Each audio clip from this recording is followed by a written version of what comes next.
मैं आपको सच बता रही हूँ, झांसी में मुझे जो प्यार मिला, जो सम्मान मिला, मैं आज भी झांसी को बिल्कुल नतमस्तक होकर कि अपना सलाम करती हूँ कि उसने मुझे हर क्षेत्र में, हर जगह पर, आज जहां मेरा पार्लर था मानिक चौक में, आज भी मैं वहां से निकलती हूँ। किस नाम से पार्लर था?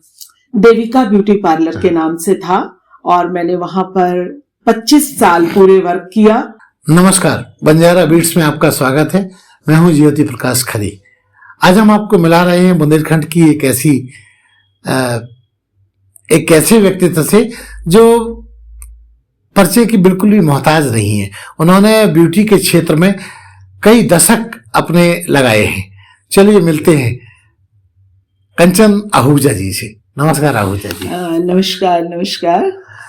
और कैसे हैं ज्योति भाई? मैं मोटा हो गया हूँ दीदी।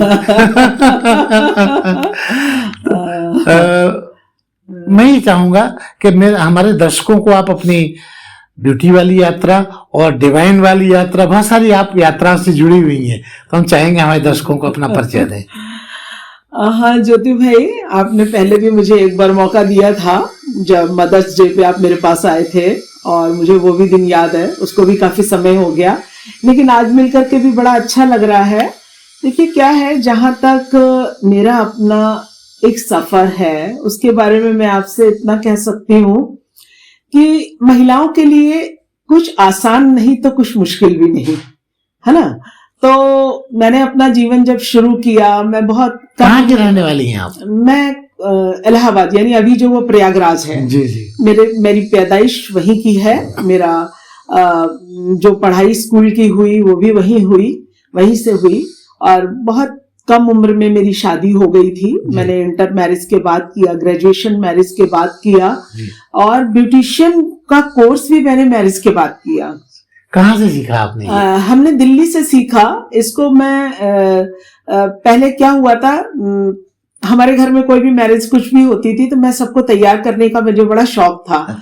तो इसी को मैंने अपना पेशा बनाने के लिए सोचा कि नहीं, मैं इसको कुछ आगे जाकर सीखती हूँ। भोपाल में मैंने थोड़ा सा सीखा, फिर मैं इसको सीखने के लिए दिल्ली गई। दिल्ली में मैंने 3-4 पार्लर्स में जाकर, अलग अलग जगह पे जाकर मैंने इस कोर्स को किया और मुझे बहुत वहां से भी जितना मैंने मन से, जितना अच्छे से सीखा और जो सोच बनाकर मैंने सीखा, उससे कहीं ज्यादा मुझे सफलता मिली इसमें। मैंने 1981 में पार्लर अपना खोल लिया था मैंने और भोपाल में थे 5 साल। मैंने भोपाल में बहुत सुंदर निकाले, बहुत सुंदर। और झांसी ट्रांसफर होकर आए। झांसी कैसे पहुंची आप? मेरे हस्बैंड BHEL में हैं, चंद्र कुमार आहूजा जी, और वो BHEL में भोपाल में थे तो यहाँ ट्रांसफर हुआ। BHEL ट्रांसफर हुआ? हाँ जी, ट्रांसफर हुआ तो झांसी आ गए। तो शुरू में आए तो ऐसा लगता था झांसी कैसे रहेंगे हम, नहीं रह पाएंगे यहाँ तो सब कुछ, क्योंकि भोपाल जैसे शहर से आए थे, बड़े शहर से। हाँ, तो मतलब ऐसा लग रहा था कि यहाँ कैसे रहेंगे। लेकिन मैं आपको सच बता रही हूँ, झांसी में मुझे जो प्यार मिला, जो सम्मान मिला, मैं आज भी झांसी को बिल्कुल नतमस्तक होकर कि अपना सलाम करती हूँ कि उसने मुझे हर क्षेत्र में, हर जगह पर, आज जहां मेरा पार्लर था मानिक चौक में, आज भी मैं वहां से निकलती हूँ। किस नाम से पार्लर था? देविका ब्यूटी पार्लर के नाम से था और मैंने वहां पर 25 साल पूरे वर्क किया और उसके बाद फिर मैंने सदर बाजार में भी स्टार्ट किया पार्लर, लेकिन कोरोना की वजह से फिर मेरा बंद हो गया और फिर उसको आगे मैंने कंटिन्यू नहीं किया। लेकिन हाँ, ये है कि उसके अलावा मैं अपना आर्ट ऑफ लिविंग से बहुत जुड़ी रही। हमारा आर्ट ऑफ लिविंग जो है, मुझे तो ऐसा लगता है गुरुदेव की कुछ विशेष कृपा है। मैं लोगों के जीवन में खुशियां लाती हूँ और उनका दिया हुआ जो मुझे मतलब एक ज्ञान है जो उनका दिया हुआ है, उसको हम दुनिया में फैलाते हैं। और जब मैं कोर्स करवाती हूँ तो मुझे अंदर से जो खुशी उसकी कोई हमको सैलरी नहीं मिलती, कोई मूल्य नहीं, वो तो मन की कोई कुछ नहीं, लेकिन बस जो खुशी मिलती है, जो हमें उसका अंदर से एक फैलाव होता है, जो हमारे अंदर से खुशी होती है, तो वो मुझे पता नहीं कितने करोड़ों अरबों रुपए से कहीं ज्यादा होती है। ऐसा लगता है कि हम इस दुनिया में आए हैं सिर्फ अपने लिए नहीं है, हम दूसरों को भी का कुछ कर सकते हैं, उनके जीवन में भी कुछ बदलाव ला सकते हैं और लोगों के चेहरे पर एक मुस्कान दे सकते हैं। हमारे गुरुदेव श्री श्री रविशंकर जी, उनका ये है वसुधैव कुटुंबकम। हाँ, ये पूरा विश्व हमारा परिवार है। तो उनके इस जो उनके कहे हुए शब्द हैं, जो और हर एक व्यक्ति के चेहरे पर मुस्कान होनी चाहिए, उसी मुस्कान को हम लोग फैलाते हैं। हमने जेलों में भी कोर्स लिया, हमने नशा मुक्ति के लिए लिया, सब आर्ट ऑफ लिविंग से युवा के लिए लिया, यूथ लीडरशिप ट्रेनिंग प्रोग्राम्स कराए, जिसमें लोगों को काफी कुछ रोजगार तक मिलता है उसमें। तो काफी अच्छा है। आर्ट ऑफ लिविंग में भी हम मुझे जुड़े हुए करीब 20 साल हो गए हैं और 15 साल से मैं इसमें शिक्षक के रूप में भी, एक शिक्षिका के रूप में, हाँ, शिक्षिका के रूप में भी सेवा कर रही हूँ और इस सेवा में भी मुझे बहुत खुशी मिलती है और मैं चाहती हूँ कि मेरा जीवन इसी तरह सेवा में निकले। और मैं अपने व्यापार मंडल में भी हूँ जी। व्यापार मंडल से भी मैं 28 सालों से जुड़ी हुई हूँ, 28 से 30 साल हो रहे हैं। उसका क्या प्रयोजन रहता है? उसमें भी देखिए क्या है कि ये तो बिल्कुल सच बात है कि पुरुष लोग अपना काम तो करते हैं, लेकिन उसमें कहीं ना कहीं महिला जुड़ी रहती है। उस बेचारी को पता भी नहीं होता कि मेरा भी इस बिजनेस में कुछ योगदान है। हाँ, योगदान है, उनको पता ही नहीं होता।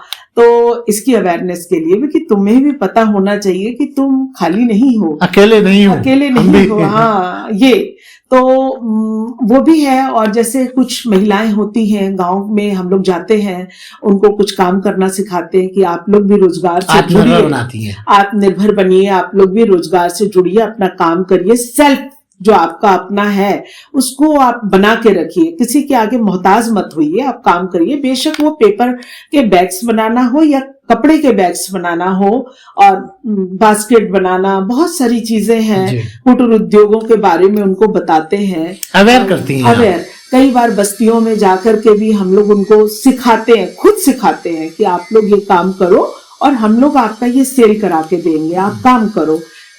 ऊनी मोजे बनाना, ये भी बहुत सारे तरह से प्रमोट करते हैं और महिलाओं को इससे खुशी मिलती है। कई लोग अपना रोजगार करना चाहते हैं लेकिन उनके पास जरिया नहीं होता, उनको बैंक वगैरह के बारे में बताते हैं, आप यहाँ से फाइनेंस कैसे करा सकती हूँ। या हमारा जो उद्योग बंधु की मीटिंग होती है उसमें भी जो हम लोगों को पता चलता है कि ये चीजें हो सकती है महिलाओं के लिए, ये स्कीम्स आई हुई है, हम लोग महिलाओं को बताते हैं। और मुझे ये भी पता है कि आप इनर व्हील से भी जुड़ी हुई हैं। हाँ, मैं कुछ टाइम थी इनर व्हील में और मैं वहां पे ISO थी और मैंने बहुत अच्छा काम किया इनर व्हील में और मुझे आज भी याद किया जाता है। लेकिन मुझे ये लगा कि मैं अपने आप से भी इसमें बहुत कुछ और आगे कर सकती हूँ, मैं उतना टाइम नहीं दे पा रही थी उसमें और फिर मैंने इनर व्हील को मतलब छोड़ दिया और लेकिन सेवा कार्य चल रहा है आज भी। आप कौन कौन सी संस्थाओं में सक्रिय रूप से काम कर रही हैं? देखिए, हमारी जो सबसे जिसको मैं बिल्कुल अपने गुरुदेव के लिए मैं समर्पित हूँ, श्री श्री रविशंकर जी के लिए, आर्ट ऑफ लिविंग की संस्था, जिसमें मैं यूथ लीडरशिप ट्रेनिंग प्रोग्राम्स भी कराती हूँ, युवा के लिए कोर्सेज होते हैं वो भी कराती हूँ और हैप्पीनेस प्रोग्राम्स हैं। और ये हमारे नशा मुक्ति के लिए है, संस्कार केंद्र है, नव चेतना शिविर है। इवन गांव में जाकर लोगों को अवेयर करते हैं नशा मुक्ति के लिए, उनको नव चेतना फ्री ऑफ कॉस्ट। जेलों में मैंने कोर्सेज लिए हैं जाकर और इतने मतलब ऐसे लोग वहां पर मिलते हैं जो छूटने के बाद आकर के हमसे जुड़ते हैं। उनका हृदय परिवर्तन कर रहे हैं। बिल्कुल। और वो लोग मतलब इतना उनको लगता है कि हम अभी तक कहाँ थे, ये आप पहले क्यों नहीं, शायद हम जेल में इसलिए आए हैं कि मुझे ये कोर्स करना था, यहाँ तक ये बोलते हैं। तो अच्छा है, जुड़ते हैं, सेवा में रहते हैं, एक खुशी जो अंदर से मिलती है वो मतलब हम पैसे से नहीं खरीद सकते उस खुशी को। और मैं सिंधी समाज की विश्व सिंधी सेवा संगम की भी स्टेट प्रेसिडेंट हूँ और उसमें भी मैं अपनी संस्था के लिए जितना बेस्ट से बेस्ट हो सकता है महिलाओं को जागरूक करते हैं, क्योंकि हमारा सिंधी समाज जो है जब पाकिस्तान से यहाँ पर आया, उनका अपना अभी कोई वतन नहीं है, वो हिंदुस्तान ही है जो कुछ है।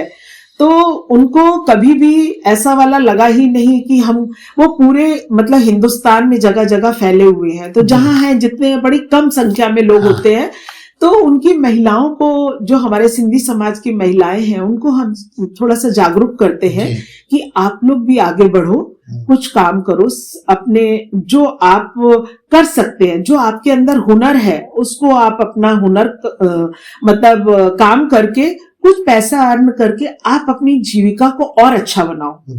कई परिवार ऐसे हैं जहां पे बहुत जरूरत है लेकिन उनको प्लेटफॉर्म नहीं मिलता है, तो उसको हम लोग चाहते हैं कि उनको बेस्ट से बेस्ट दे, और जैसे भी थोड़ा कहीं भी जरूरत होती है किसी भी, ये तो सिंधी समाज जी आपकी ब्यूटी यात्रा बड़ी लंबी है और बहुत सारे लोगों को आपने सजाया, संवारा, हाँ जी, हाँ रोजगार भी उनको रोजगार परक बनाया। हाँ जी, तो हम चाहेंगे कि उस यात्रा का भी उल्लेख करें कि ऐसा कोई वाकया आपको याद आता हो जो लोगों को प्रेरणा देता हो। हाँ देखिए क्या है, जब मैंने पार्लर अपना खोला तो मुझे ये लगता था कि पता नहीं मेरे पास कस्टमर किस तरह के, क्योंकि जिस समय हमने खोला था उस समय पार्लर का चलन कम था और लोग इसकी वैल्यू को समझते नहीं थे। तो जैसे कभी आते भी थे ना हेयर कटिंग कराने के लिए, तो कहते थे कि मुझे बाल छटवाने हैं। तो मुझे बड़ा लगता था कि ये कैसा क्या बोलते हैं, उनको मैं बताती थी। वो भाषा का ज्ञान नहीं था, फिर कराना क्या है। हाँ, ये झांसी फेस की ब्यूटी करवानी है, ऐसा करके बोलते थे। तो मैंने उनको मतलब बड़ा अच्छे से प्यार से इसको ऐसा बोला करिए, ऐसा करा करिए, और सचमुच में मेरा जो ये अपनापन था कस्टमर्स के साथ, वो मुझे बहुत ऊंचे प्लेटफॉर्म पे ले गया जिसकी मुझे उम्मीद भी नहीं थी। और मैंने बहुत शोहरत पाई, पैसा तो कमाया लेकिन शोहरत मुझे बहुत मिली। एक एक कस्टमर का मेरे साथ प्यार जुड़ा हुआ है। और वो यात्रा मेरी जो थी, एक बार मैं सोचती थी कि मेरे पास इतना होना चाहिए कि मैं लोगों को फ्री भी सेवा दे सकूं, मेरे मन में आती थी ये वाली बात। और सचमुच में एक समय ऐसा आया कि मुझे पैसा उस समय नहीं लगता था, मुझे ये लगता था कि मैं कितना किसके लिए क्या कर सकती हूँ, खुशी मिलती थी। हाँ वो। और एक लड़की आई मेरे पास और कहने लगी कि मुझे तैयार होना है, मेरी शादी है। मैंने कहा बिल्कुल मैं आपको करूंगी। बात होती रही, उसने कहा कि उन्होंने मेरे से रेट्स पूछे, मैंने अपने रेट्स बताए कि ये ऐसे करके ऐसा। तो कहने लगे मेरे पापा जी मुझे इतना पैसा तो नहीं देंगे। मैंने उससे पूछा तुम्हारे पापा क्या करते हैं? तो कहने लगे कि वो ये लकड़ी का काम, जो लकड़ी बनाने, फर्नीचर बनाने वाला होता है ना, प्लम्बर क्या बोलते हैं उसको, जो कारपेंटर। हाँ, मेरे पिताजी कारपेंटर हैं और वो रोज का हम लोगों का, हम लोग 5 भाई बहन हैं और इतना पैसा तो नहीं होगा, नहीं हम दे सकते। और मैंने उसको छूटते ही बोला, मैंने कहा कि नहीं तुम चिंता मत करो, तुम मेरे पास आना, तुम्हारा ज्वेलरी, तुम्हारा ड्रेस, तुम्हारा मेकअप ये मेरी तरफ से रहेगा और मेरी बहुत सारी ब्लेसिंग्स तुम्हारे साथ रहेंगी कि तुम्हारे पापा भी बहुत राइज करें और तुम भी खुश रहो। तो उसने मुझे कराने के बाद उसकी आंखों में आंसू थे और मतलब उसके पास शब्द नहीं थे। कि शब्द थी वो कि मैं थैंक यू बोलूं, क्या कहूं, अगर थैंक यू बोलूंगी वो भी कम है, मतलब उसको ऐसा सा फील हो रहा था। लेकिन मुझे अंदर से बड़ी खुशी हुई और उसके बाद मुझे ऐसा लगने लगा कि ऐसी कोई भी लड़की आएगी मैं उसका फ्री ऑफ कॉस्ट करूंगी। और मैंने ऐसे कई ब्राइडल्स किए, कई लड़कियों को मैंने फ्री ऑफ कॉस्ट सिखाया और वो लोग आज बहुत अच्छा पार्लर रन कर रहे हैं। बिल्कुल बिल्कुल, बहुत सुंदर, बहुत ही सुंदर। तो इन सब चीजों को देख करके बड़ी खुशी मिलती है। कंचन जी, आपके जीवन की कोई ऐसी ख्वाहिश जो दबी हो, जो पूरी करने की ललक हो, तो आप हमारे बंजारा बीट के दर्शकों से शेयर कर सकती हैं। देखिए क्या है, वैसे मैं अपने लेवल पे तो जितना हो सकता है मैं बेस्ट करती हूँ और बड़ी ईमानदारी के साथ करती हूँ। कभी मैंने उसके पीछे अपना स्वार्थ नहीं देखा, कभी भी नहीं देखा कि इसमें मेरा स्वार्थ है, अगर मैं ये करूंगी तो उसके पीछे कोई स्वार्थ हो, कभी भी नहीं रहा मेरा। और अभी भी मैं चाहती हूं कि मैं अपने देश के लिए कुछ करूं, और देश के लिए करने के लिए कोई एक अच्छा सा मुझे प्लेटफॉर्म चाहिए, तो जो मुझे अभी तक नहीं मिला है। पता नहीं, मुझे लगता है कि कैसे ये मिलेगा, कैसे क्या होगा। कभी भविष्य में मुझे ये प्लेटफॉर्म मिला, उस ऊपर वाले की कुछ रही रहमत, तो मैं सचमुच में देश के लिए, देश की महिलाओं के लिए, बच्चों के लिए, जो हमारे गरीब बच्चे हैं, जो पढ़ नहीं पाते हैं, बहुत सारी प्रॉब्लम्स है, उनको मतलब कि एक अच्छा सा कुछ ऐसा देना कि जहां वो बच्चे अपना जीवन अच्छे से जी सके, उनका कुछ ऐसे मैं कई बार एक चीज और भी मेरे मन में आती है कि जैसे गरीब वो होती हैं, बस्तियां होती हैं, झुग्गी झोपड़ियां होती हैं, उसमें बच्चे हैं गंदे, बिल्कुल ऐसे वाले बेचारे ना नहाए हुए होते, गंदे कपड़े होते हैं। कई बार मन करता है इनको पकड़ के नहला दे, इनको धुला दे, इनको साफ करके, इनको अच्छे से, बड़े खूबसूरत बच्चे होते हैं, लेकिन नहीं हो पाता है वैसा वाला। तो कुछ ऐसा होना चाहिए इन सब चीजों के लिए भी, कि जिससे उनमें भी कुछ परिवर्तन आए, उन बच्चों के लिए भी उनका पुनर्वास हो सके। और महिलाओं के लिए भी मेरा मन में बड़ा रहता है, भले चाहे कितना भी कह लें कि महिलाएं सब कुछ है, ऐसा है, ऐसा है, ऐसा है, लेकिन कहीं ना कहीं आकर के महिला थोड़ा सा तो रुकती है कि कहते हैं ना, महिला पुरुष के आवेग से डरती है। कुछ ऐसा भी है, कई सारी चीजें हैं। तो ये सारी चीजों को देखते हुए लगता है कि मुझे कोई एक बढ़िया सा प्लेटफॉर्म मिले जिसमें मैं अपने देश की सेवा कर सकूं, अपने महिलाओं का उत्थान कर सकूं, कुछ अलग हटके। मन में बहुत सारे विचार आते हैं, बहुत सारी चीजें आती हैं उसको करने के लिए। और अगर मौका मिला ये वाला, क्योंकि मैं अभी इस समय हमारे यहाँ चुनाव का माहौल चल रहा था, तो मेरे मन में एक बार आया कि क्यों ना मेयर का चुनाव लड़ा जाए। हाँ, ये प्रयास किया जा सकता है। हाँ। तो मैंने सोचा मेयर का चुनाव लड़ा जाए, लेकिन आपको भी पता है, हमें भी पता है, पॉलिटिक्स है यहाँ, तो किस तरह से चुनाव होते हैं, क्या होता है, किस तरह के लोगों को लिया जाता है, कैसा कैसा वहां से होता है। तो क्या मैं ये मान लूं कि अगर चुनाव की डेट आती है, चुनाव की प्रक्रिया शुरू होती है, तो आपकी उम्मीदवारी तय होगी? अगर महिला की सीट रही, जनरल महिला सीट होती है, तो मैं जरूर इसमें अपनी भागीदारी दूंगी, और मैं चाहूंगी कि मुझे बनना भी चाहिए। चलिए, बंजारा बीट आपको इस जज्बे के लिए एडवांस में बधाई देता है। और मुझे, मेरी झांसी की जनता का मेरे साथ बहुत सारा प्यार है, बहुत सारी ब्लेसिंग्स हैं, और मैं तो जहां भी जाती हूँ मुझे बहुत स्नेह मिलता है, यहाँ पर सम्मान मिलता है, जिसके लिए मैं तहे दिल पूरी झांसी का शुक्रिया अदा करती हूँ कि ये प्यार हम लोगों का हमेशा बना रहे, और हम हमेशा अपनी झांसी, अपने देश के लिए काम आते रहें, और झांसी वाले हमेशा इसी तरह हमारे साथ जुड़े रहे। कंचन जी, ब्यूटी यात्रा के बारे में आपके संस्मरण सुन लिए, मैं चाहूंगा अपने परिवार के बारे में थोड़ी जानकारी दें। हाँ ज्योति भैया, मेरे 2 बच्चे हैं, एक बेटा है और एक बेटी है। बेटा मेरा इस समय बाहर है, अभी बैंकॉक में था, जस्ट अभी कल परसों में ही वो सिंगापुर आ गया है, उसका ट्रांसफर हुआ है। वो वहां पर एक कंपनी में है, अभी उस कंपनी का ये पार्टनर भी है, और मतलब बहुत अच्छा कर रहा है। मुझे, मेरे जीवन का एक सपना ये था कि मेरे बच्चे बहुत अच्छा करें, क्योंकि मैंने अपनी लाइफ में अपने बच्चों को बहुत ही, पार्लर चला रहे हैं, उसमें मैं आर्ट ऑफ लिविंग के लिए भी, कोर्सेज के लिए भी जाती थी, मतलब पूरा चारों तरफ से। हाँ, और उसके बाद भी पूरा ध्यान मेरा बच्चों पे रहता था कि मेरे बच्चों में किसी तरह की कोई खामी नहीं आनी चाहिए। तो वो मेरे बच्चों ने मुझे रिजल्ट दिया, और मेरा बेटा जो है इस समय बहुत अच्छी पोस्ट पर है, लीगल एडवाइजर है और कंपनी का पार्टनर है। एक बाहर जाकर किसी कंपनी का मालिक बन जाना, पार्टनर बनना बहुत बड़ी बात है। मैं भगवान का बार बार बहुत शुक्राना करती हूँ। और मेरी जो बहू रानी है वो भी लीगल एडवाइजर है, वो भी कंपनी में वहां पर अच्छा काम कर रही है। उसकी एक बेटी है, मेरी ग्रैंड डॉटर है, बहुत प्यारी सी है वो भी। मेरी खुद बेटी बेंगलोर में है, और वो भी अपना बहुत, उसने भी फर्गुसन कॉलेज पूना से ये किया था, इंग्लिश ऑनर्स किया था, उसके बाद मणिपाल से मास कम्युनिकेशन किया और उसके बाद उसका भी वहां से प्लेसमेंट हो गया और बहुत अच्छे से वो बेंगलोर में पहले जॉब कर रही थी, अब एक कंपनी में उसने अपनी कंपनी खोल ली है। तो कुल मिला करके दोनों बच्चे हमारे, बहुत ईश्वर का बहुत बहुत धन्यवाद देती हूँ, दोनों बहुत खुश हैं, दोनों अपनी जगह सेटल्ड हैं।